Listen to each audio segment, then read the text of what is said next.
Hey everyone, welcome back to another video, and in this video we'll be showing you guys how to set Spotify playback video quality on your phone. Want to save mobile data or get the best sound on Spotify?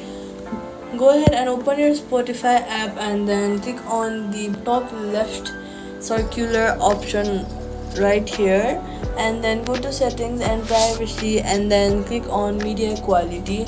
Now here you'll see options for streaming and download.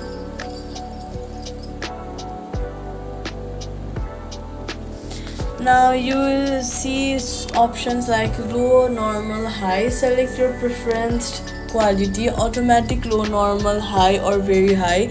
Use low or data saver to save mobile data, and high or very high for the best sound quality. You can set different quality for downloads to enjoy offline music without too much storage or data.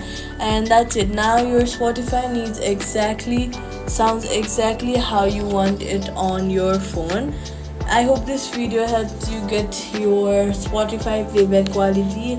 If it did, let me know in the comments. Give this video a thumbs up to help others too. And hey, if you like simple tech fixes like this, consider subscribing for more. Thank you guys so much for watching, and I'll see you guys in the next one.